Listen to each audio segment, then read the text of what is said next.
tal? Muy buenos días. Estamos en el programa número 30 del Mundo desde el Sur. Soy Maximiliano Osbarrio Osuna, estoy en Buenos Aires. Y como siempre me acompaña mi amigo Raimundo Greguard de Santiago de Chile. ¿Qué tal, Raimundo? ¿Cómo estás? Hola Maximiliano, por acá todo bien, muchas gracias. Bueno, ya a mitad de semana con algo más de cansancio, pero siempre con mucha energía.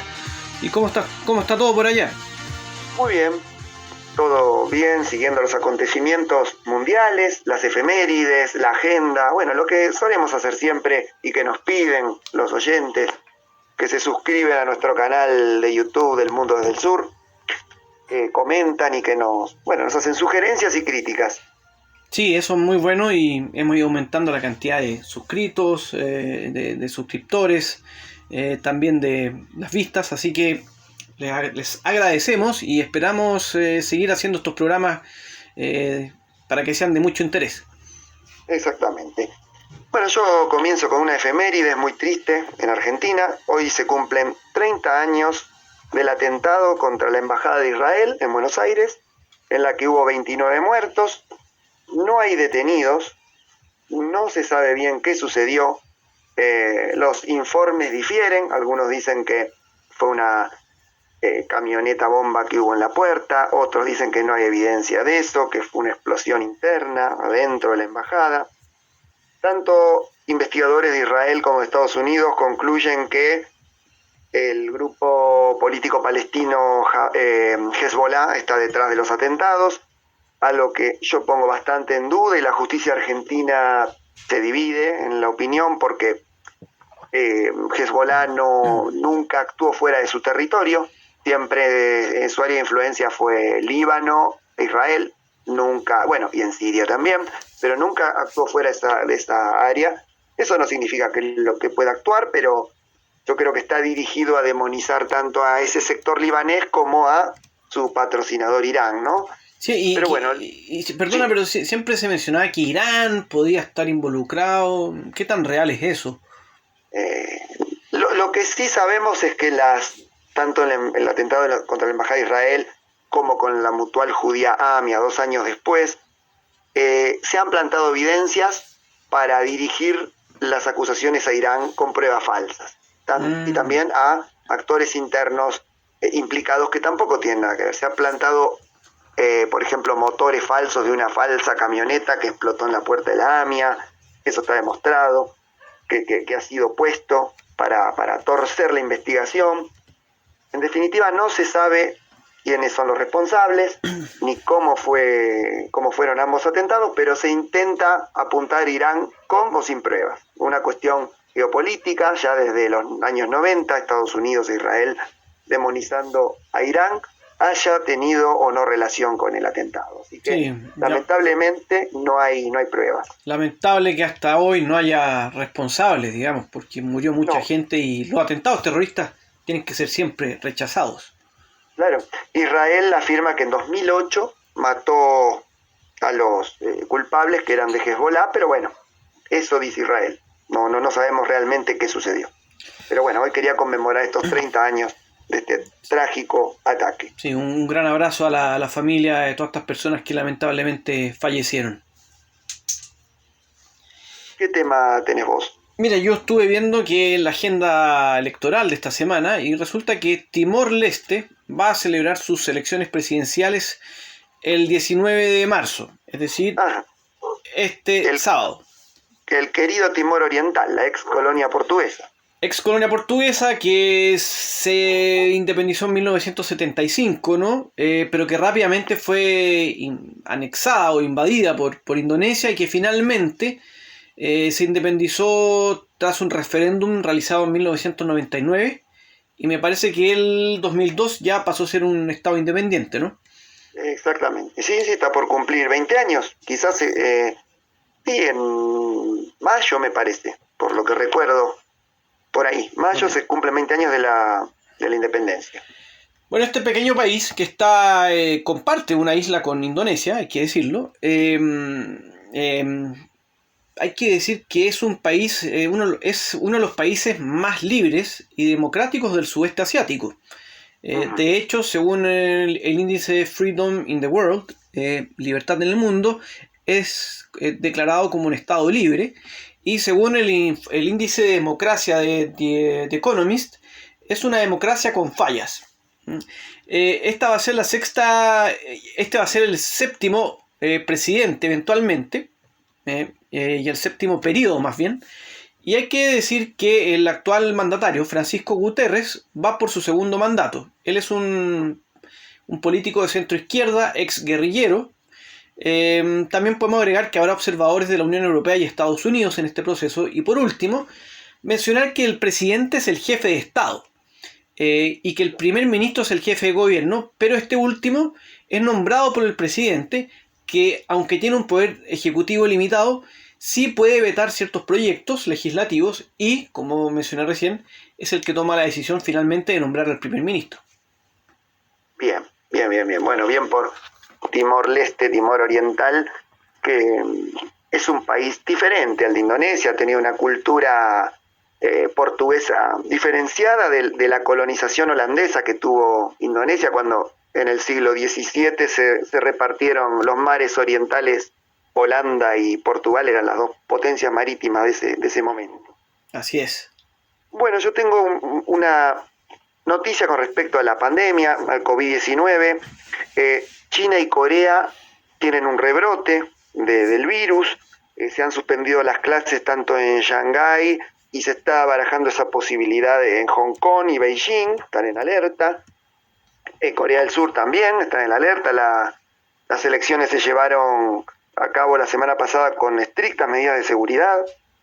Hubo horarios para que voten los infectados, alejados de las personas sanas, y eso va en contraposición a lo que está sucediendo en Europa, que es todo lo contrario. Hay un desconfinamiento, se relajaron las medidas. Por ejemplo, en Gran Bretaña se puso fin, a partir de hoy se pone fin a las restricciones para los viajeros, para que en Pascua puedan viajar, y en Francia se retiran las mascarillas en lugares cerrados y ya no es obligatorio el pase sanitario tampoco. Así que por un lado, en el extremo oriente el virus tiene un rebrote y en Europa está en baja gracias a las exitosas campañas de vacunación.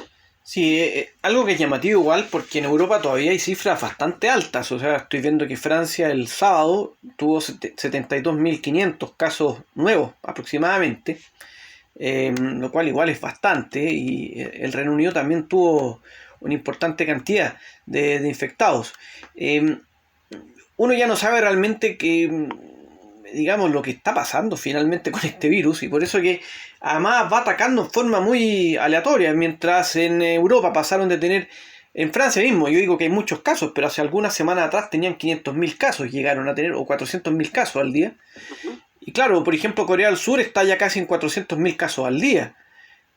Y China creo que tuvo el número de casos cotidianos más altos desde hace 2 años. Sí, creo que el domingo pasado o el lunes tuvieron el récord desde que se inició la pandemia, una cifra altísima, pero yo creo que esta cepa, como sabemos, es más contagiosa, pero es menos letal, entonces por eso hay medidas de desconfinamiento en varios países.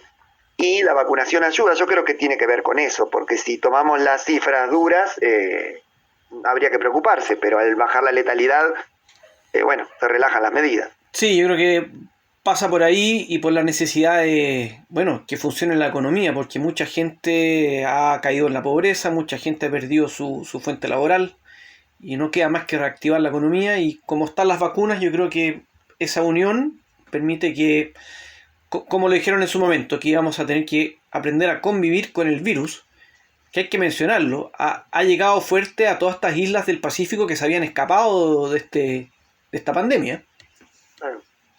Así es.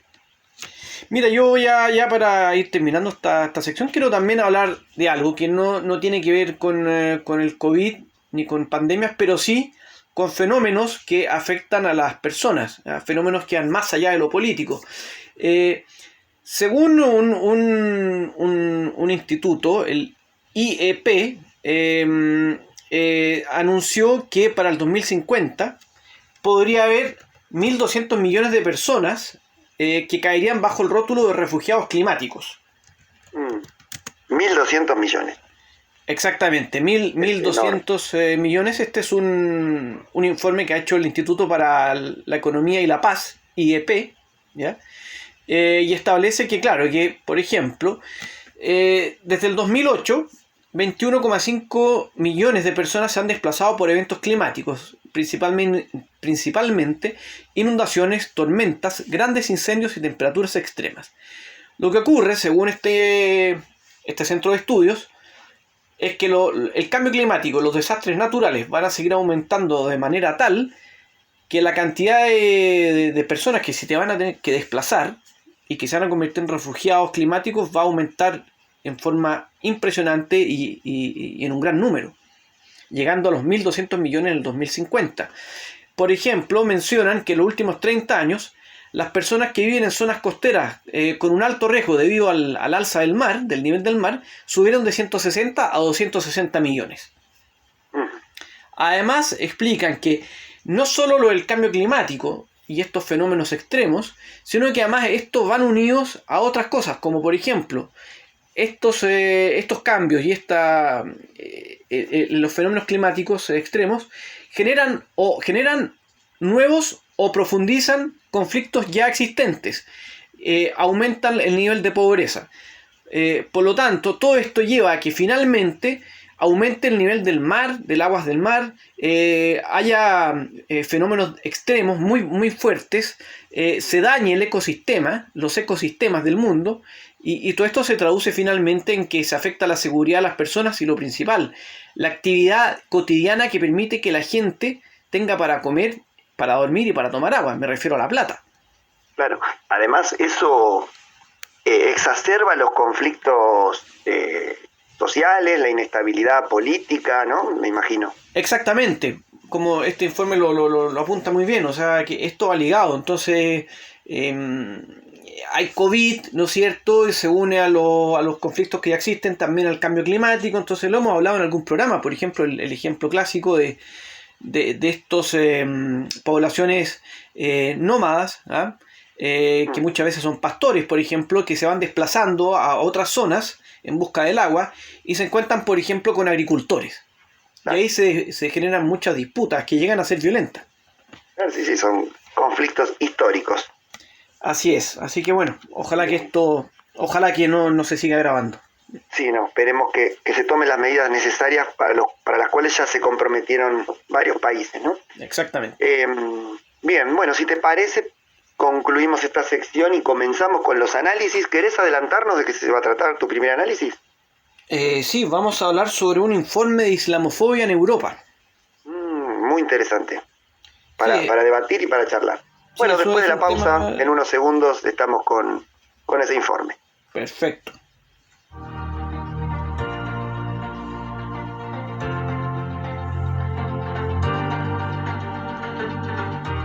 Seguimos en El Mundo desde el Sur, programa número 30, y si bien la islamofobia no es algo nuevo, ha ido aumentando con la migración, principalmente en Europa. Y bueno, Raimundo, contanos, ¿qué es lo que está sucediendo? Se acaba de publicar un informe, hace un mes me parece por ahí, un mes y medio, un informe sobre islamofobia en Europa, del año 2020. Se publica ahora, pero es del 2020. Es un tremendo documento de 886 páginas.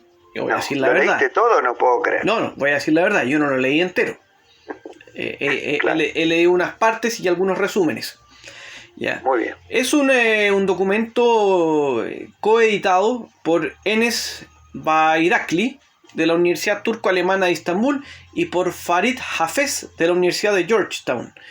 Y este se publica desde el 2015. Es un análisis que se realiza en 31 países, principalmente de la Unión Europea, y que en el fondo discute y analiza el impacto del racismo islamofóbico en los derechos humanos, en el multiculturalismo y en el estado de la ley. ¿Ya? En este reporte, en este último, además, se incluyó, por ejemplo, análisis sobre la influencia de la pandemia del COVID en cómo fue moldeando estos problemas que existen con la islamofobia, particularmente con las actitudes, podríamos llamarlas anti-islam o anti-musulmanes. Ajá, o sea, ¿La pandemia exacerbó un poco la islamofobia en Europa o no tuvo relación? De hecho, lo que dices lo plantea tal cual este análisis, que dice que en medio de la pandemia se disminuyeron relativamente los ataques físicos hacia los musulmanes y también los ataques a las mezquitas, pero eso no se vio reflejado en el discurso de odio, el cual aumentó. De hecho, según este informe, hubo un aumento importante en los discursos de odio, especialmente en aquellos que se hacen vía digital o online. De hecho, aumentaron los crímenes de odio, lo cual ha generado que se empeore la situación, llegando a un punto de inflexión en este asunto, ¿ya? Voy a pasar a nombrar un par de datos importantes, ¿ya? Para que después lo debatamos. Una cosa importante es que en la pandemia aumentó la islamofobia, especialmente relacionada con el tema de las noticias falsas. O sea, el informe llegó a la conclusión que se difundieron noticias falsas sobre cómo los musulmanes serían los principales responsables de la diseminación del COVID. Por ejemplo, que las mezquitas eran lugares donde se esparcía este virus. Es algo que realmente no tiene lógica, pero simplemente se empezó a esparcir como una verdad que claramente no era real. El virus se puede propagar en una mezquita, como en una iglesia, como en una sinagoga o como en un club barrial. Exactamente. No hay ninguna, no hay ninguna argumentación científica que avale esto. Después, algo más. Este informe en su portada no muestra una mezquita, no muestra un grupo atacando algo, no, muestra al presidente de Francia. Y los autores explicaron por qué. Dijeron que Emmanuel Macron se ha convertido en la cara visible de la islamofobia estructural e institucional en Europa.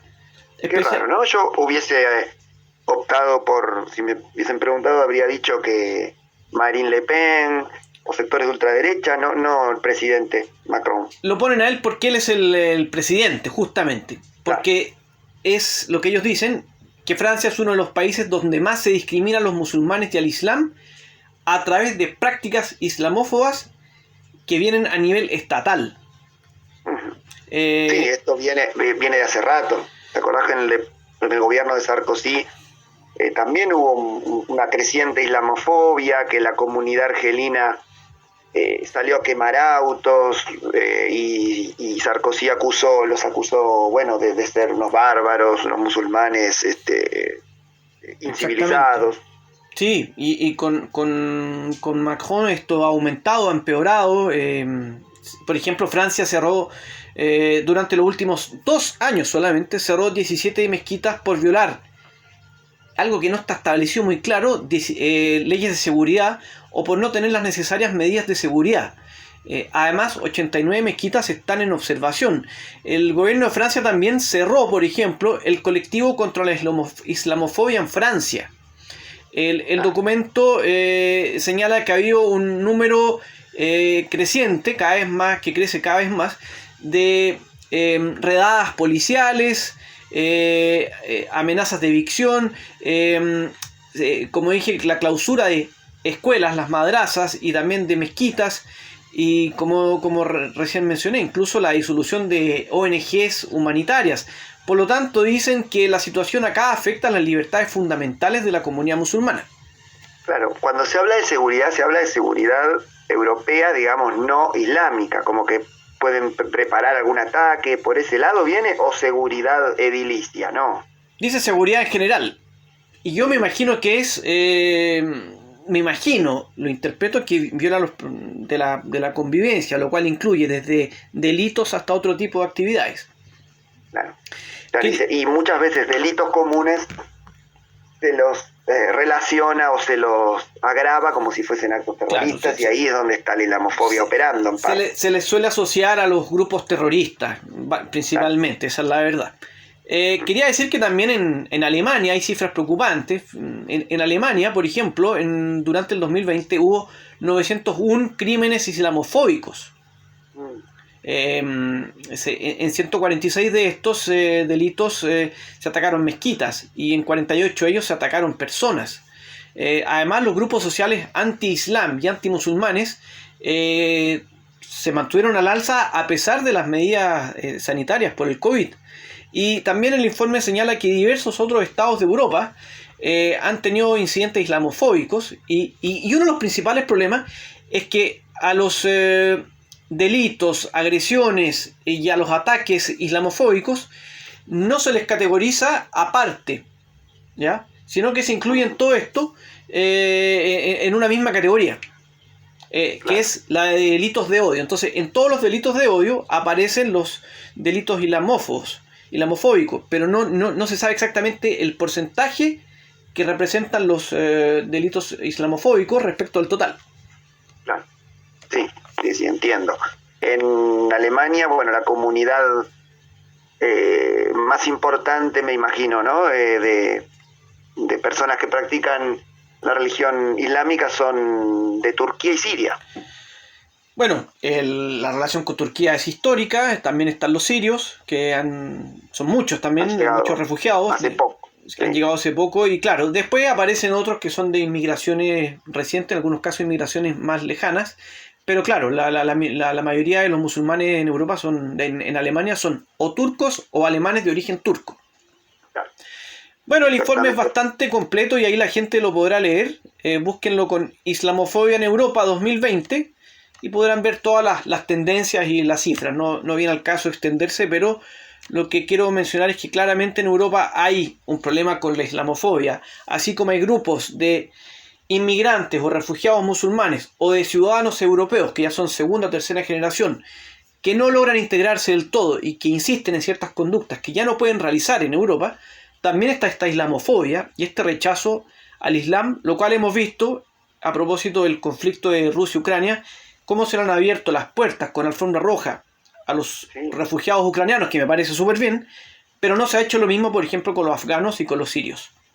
Y tampoco con la población de origen africano, que están escapando de Ucrania, claro. Exactamente. Sí. Y bueno, me interesa también mucho lo que sucedió en Francia hace varios años, que se prohibieron los símbolos religiosos, ¿no? Y sí. También la vestimenta que tiene que ver con el Islam.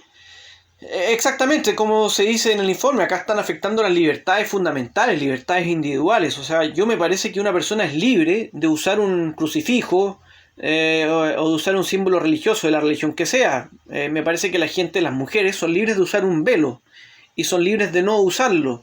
Me parece que empezar a decirle a la gente lo que puede usar o no es violar derechamente sus libertades individuales. Especialmente más que demuestra un doble estándar, porque yo voy a poner el ejemplo de las monjas. Claro. Las monjas usan una ropa que es muy parecido, por ejemplo, a un niqab. Uh-huh. Y a ellas no se les prohíbe eso. Les molesta que se use el burkini.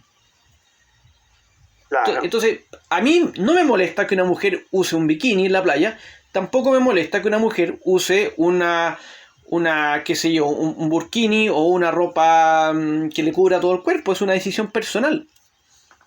Claro, el argumento del gobierno francés cuando promulgó esta ley es que la mujer estaba siendo sometida y obligada a taparse de pies a cabeza, cuando digo en los casos extremos, ¿no? Como la burka que usan en Afganistán, no digo ni el chador, ni esos velos, sino cuando la vestimenta las cubre de pies a cabeza, era como un sometimiento del hombre hacia la mujer y atenta contra las libertades de la mujer. Ese es el argumento. Entonces choca, entra en contradicción la libertad individual contra la liberación de la mujer por el machismo. Digamos, es un debate que no sé si tiene solución desde lo argumentativo. Es un debate interesante porque en ciertos casos está claro que hay mujeres que usan este tipo de vestimenta como burka o niqab obligadas por su marido, por su familia, por el Islam o la visión del Islam que algunos fanáticos, lo digo así abiertamente, fanáticos le imponen.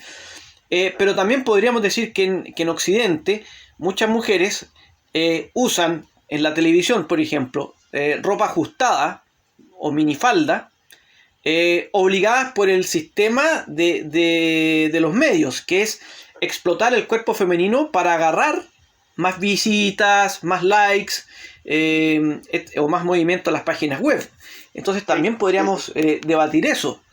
Es como la clásica visión de un lado respecto al otro. O sea, yo creo que una mujer es libre finalmente de usar la ropa que quiera, pero si vamos a hilar fino, yo creo que ambas cosas están mal. Digamos, usar a la mujer como un objeto sexual para que lleguen visitas, ¿no? Y también está mal que a una mujer lo obliguen a usar la burka porque alguien cree que eso está mal. Porque el Islam, lo digo abiertamente, no dice que hay que vestirse así.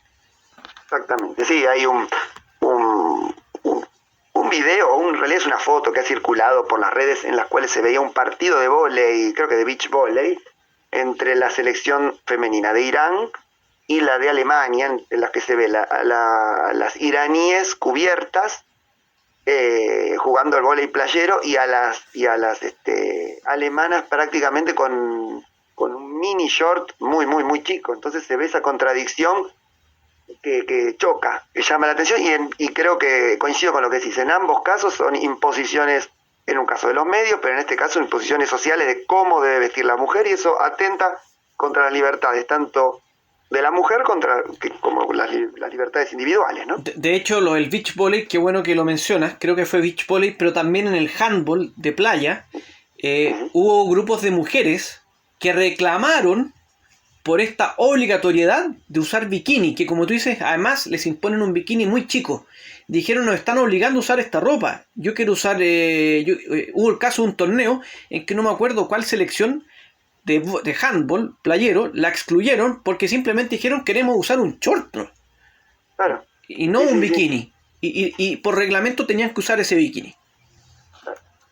Bien, sí, bueno, acá también, en doble estándar, como decimos siempre, estoy hablando el sistema europeo que no termina de aceptar a muchos musulmanes, como hay muchos musulmanes que tampoco quizás se logren integrar, como bien dijiste. Exactamente. Los argelinos, gran parte de los argelinos en Francia, bueno, hay muchos ejemplos, pero la islamofobia es algo que se extiende y más en momentos de crisis, ¿no? Exactamente, es una lástima y ojalá que esta tendencia logre ser revertida a través de medidas estatales que por un lado promuevan un Islam, como se le ha llamado en muchos casos, un Islam moderado, y por el otro, con una educación cívica que promueva los valores de la multiculturalidad y que todas las religiones y todas las creencias pueden convivir en paz. Eso sería lo ideal. Bueno, si te parece... vamos a la pausa y después seguimos con el siguiente análisis. Perfecto, nos vamos a la pausa y estaremos a la vuelta con el último bloque, ¿no? Sí, adelanto que voy a hablar sobre la expansión militar de Rusia en África que se profundizó durante la guerra con Ucrania. Perfecto, un tema muy interesante, Maximiliano. Adelante.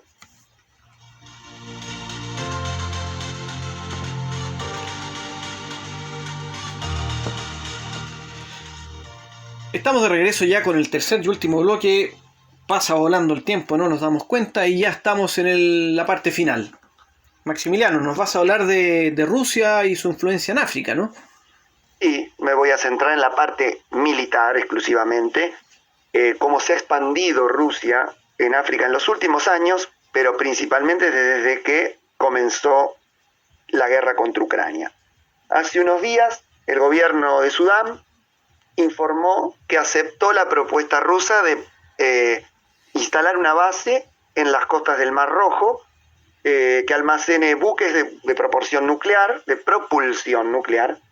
lo que es toma posición a favor de Rusia, no en la guerra, pero sí, apoyando una base militar importantísima en un punto estratégico como es el Mar Rojo. Sí. Los objetivos que tiene Rusia para establecerse, para crecer militarmente en África, es posicionarse geopolíticamente en áreas de histórica influencia europea y norteamericana, ¿no? Llenar los vacíos que ha dejado, por ejemplo, Francia en su retirada de Malí, por citar un ejemplo, establecerse en mares, puertos y puntos estratégicos como el Mar Rojo, la lucha contra el yihadismo creciente, que ahí no sabemos en realidad quién puede estar detrás del yihadismo, pueden ser las monarquías del Golfo, pero pueden ser que que a veces esto se dice, digamos, son rumores. Rusia exacerba el yihadismo para que luche contra los militares europeos que están en varios países, y viceversa, que el yihadismo haya crecido en Malí porque haya sido financiado en parte por Francia para no cederle el terreno tan fácilmente a Rusia. Pero bueno, de esto no hay pruebas porque nadie se hace cargo nadie reconoce que financia el terrorismo, ¿no? También la mayor influencia política que va a desembocar en acuerdos comerciales para extraer los múltiples recursos que tiene este continente. Y también Rusia se posiciona en África para vender más armas porque es uno de los principales exportadores de armas. Y bueno, inversiones como también en nucleares, como está haciendo en Egipto, en Ghana, en Nigeria. Y bueno, para eso... Sí, decime. No, estoy escuchando. Pensé que me querías hablar. Para eso, en 2019 se realizó en Sochi, Rusia, la primera cumbre Rusia-África, y se espera la segunda para el otoño de este año. Y bueno, también para penetrar diplomáticamente, Rusia durante el 2021 donó millones de vacunas contra el COVID para África. Así que, bueno, militarmente se está expandiendo. Los acuerdos militares que tiene Rusia con países africanos, bueno, es el de Sudán, que nombré recién, con Chad, Ghana, Mali y Níger. Esos son los acuerdos oficiales. Pero también existe el famoso grupo Wagner, que es un grupo de mercenarios, de soldados privados, que comenzó en 2014 en el este de Ucrania, en las regiones separatistas del Donbass, luego en Siria también operó, y también en Libia, donde ahí Rusia apoya al gobierno nacionalista de Jalifa Haftar y está en contra del gobierno reconocido por la comunidad internacional, que a ese lo apoya Turquía, y otros países, ¿no? Sí, se ha expandido bastante Rusia, más allá que no es la principal fuerza externa en África, pero por lo que tú mencionas son países muy diferentes, ¿eh? Claro, la empresa, por ejemplo, Wagner, que es una empresa rusa, de la cual no existe un registro oficial, porque como opera en la semiclandestinidad, los datos se extraen de diversas fuentes, tanto rusas como occidentales, que los occidentales los demonizan y los rusos no tanto. Entonces, se puede inferir más que constatar los datos sobre la empresa Wagner. Una cosa son los acuerdos militares oficiales, que ya mencioné, y otra cosa lo de los mercenarios. Se dice que los mercenarios rusos han estado en Mozambique desde 2017, cuando estalló en Cabo Delgado, la parte norte, estalló el conflicto con los separatistas del Estado Islámico. También en Sudán, a pesar de que hay un acuerdo militar, en República Centroafricana, que junto con Ruanda han apoyado al gobierno contra los rebeldes, en Libia, en lo que ya mencioné, en Malí, sosteniendo a la dictadura del presidente Assimi Goïta, que dio un golpe hace pocos meses, y que muchos ciudadanos pedían en las calles que se retirara el ejército francés, que está desde 2013, si no me equivoco, 2013, presentes en Malí. Y se habla que el golpe que hubo en enero en Burkina Faso, del que vos mencionabas en uno de los programas, sería un golpe prorruso y que podrían entrar los soldados mercenarios de Wagner, pero eso no está comprobado. Son rumores que hay en la prensa, lamentablemente no se puede constatar directamente porque, ya te digo, es un grupo que opera en la semiclandestinidad. Entonces, esto tiene que ver con la expansión que se ha exacerbado, se ha profundizado en las últimas semanas en la guerra con Ucrania, y esto le da a Rusia una posibilidad más de expandirse y de tener más poder en un continente que tanto Europa como Estados Unidos han ido abandonando de a poco desde el punto de vista militar. Quizás no comercial, pero sí desde el punto de vista militar, y llena los huecos, es uno de los actores que llena los huecos militares en África. Sí, tal cual hemos comentado en otros programas, hay nuevos actores, ¿no es cierto?, en potencias emergentes en algunos casos aquí en África, y que están ocupando, como tú bien dijiste, el vacío que están dejando potencias que históricamente tuvieron una gran relevancia en África. Claro, sí, las potencias coloniales principalmente. También está China, que no solamente tiene presencia militar, sino principalmente comercial. Bueno, hay muchos actores, está Arabia Saudita, Israel, Emiratos Árabes, Turquía, India también está ingresando en el continente. Pero bueno, la importancia de Rusia, yo me centré en lo militar, pero también en importancia comercial muy grande, porque en 2020 África importó 4.000 millones de dólares de Rusia solamente en productos agrícolas y casi 3.000 millones de Ucrania. Así que esta guerra puede llegar a afectar también la provisión de alimentos en África, ¿no? Los precios van a subir, pero lo que quería centrarme era en la parte militar y no tanto en la parte comercial. Que es hasta hoy donde más impera la presencia rusa, ¿no? En la esfera militar, y es particularmente lo que tiene que ver con la venta de armamento. Exactamente, sí, así es. Un tema muy interesante, Maximiliano, y creo que a todos les sirvió para dejarle tener una imagen más clara sobre lo que ocurre entre Rusia y África. Así es, bien. Bueno, hemos llegado al final del programa, me parece, ¿no? Sí, lamentablemente tenemos que dejarlo hasta aquí. Y bueno, siempre nos deja ese gusto amargo llegar al final del programa del jueves. Tenemos que agradecerle a los oyentes que se suscriben cada vez más a El Mundo desde el Sur en YouTube para tener las novedades cuando tuvimos un programa nuevo, y también para, bueno, consultar los programas anteriores y dejan comentarios, sugerencias, críticas, posibles análisis que podemos hacer. Eso siempre es bueno y productivo, el intercambio con los oyentes. Exactamente, y será hasta el próximo lunes. Estaremos con un nuevo programa. Así que te deseo un muy buen fin de semana, Maximiliano, y lo mismo para todos quienes nos escuchan. Bien, un buen fin de semana para vos. Un gusto hacer el programa y un gusto que nos estén acompañando los oyentes. Bueno, los saludo. Hasta pronto. Hasta la próxima. Buena semana para todos.